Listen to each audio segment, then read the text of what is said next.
la tribune diplomatique internationale, l'hypothèse d'une fraude importante appliquée à quelques États clés le jour du scrutin est-elle crédible? On parle des États-Unis. Mon intime conviction me dit que oui, car il y a à mes yeux trop d'indices concordants pour permettre à la meute médiatique occidentale, dont nous savons qui la contrôle, de me convaincre du contraire. Donc j'ai une question à vous poser. Qui contrôle la meute médiatique? J'ai bien envie de savoir également. Général de la Ward. Vous savez bien. Ah non, regardez, mais je sais pas. Qui contrôle la meute médiatique dans le monde et en France? Qui contrôle le Washington Post? Qui contrôle le New York Times? Qui contrôle chez nous BFM TV et tous les journaux qui viennent se grouper autour? Qui sont ces gens? Qui Pardon? Qui Vous qui parlez de Dreyfus, monsieur. Qui c'est la communauté que vous connaissez bien. Mon Dieu. Ah non, bah alors là on va pas partir là-dessus. On va arrêter là. On va arrêter là, mon général. Je suis désolé. On peut pas laisser dire ça sur l'antenne. Voilà pourquoi on les a traités. Je suis désolé. Je suis désolé. Non, on arrête là. On coupe, s'il vous plaît. On enlève le général.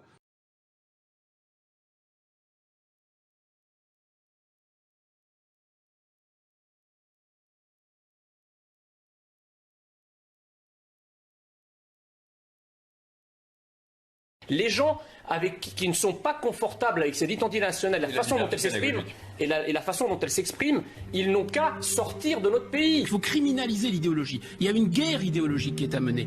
Nous devons imposer ce que nous sommes, et si les gens ça ne me plaît pas, eh bien, ils ont qu'à dégager. La France a déjà malheureusement changé, ça se voit visuellement. On n'a jamais eu autant de filles, jeunes d'ailleurs, voilées dans nos villes. On a laissé les gens entre eux, on leur a donné de l'argent et ça n'a absolument servi à rien. On est un peu assez d'entendre, y compris maintenant, si vous voulez, que d'un côté il y a des millions de musulmans pacifiques et de l'autre côté un méchant islamisme. Parce que ça c'est un mauvais diagnostic. Notre problème c'est que l'islamisme est à l'intérieur de l'islam.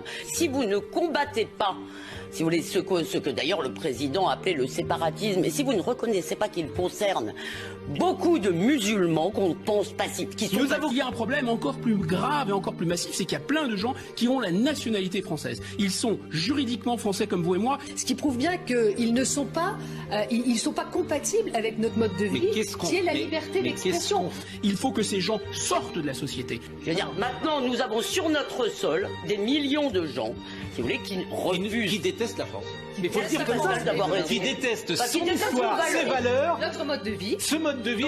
Je le dis, ça peut choquer. Il faut rétablir le bagne. Si on continue à laisser penser de l'autre côté de la Méditerranée que la France est open bar, ça va continuer. Regarde tous les mineurs marocains qui sont en situation irrégulière sur le territoire en France, dans la couronne parisienne, comme chez moi, dans un charter. C'est l'état de droit, en gros, qui est le synonyme de notre désarmement.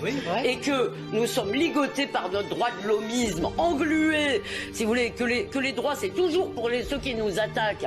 On a peur de tout. Si on veut rester soi, on reste soi chez soi. Je suis d'accord. Il y a des gens qui ne veulent plus vivre avec nous et qui veulent nous agresser. Il y a des gens sur le sol français qui détestent l'histoire de France, qui détestent les héros français, qui détestent les mœurs françaises, qui détestent notre façon de vivre et qui sont en colère contre nous parce qu'ils sont nourris au lait victimaire depuis des années et on leur a expliqué que la France est mal conduite avec eux.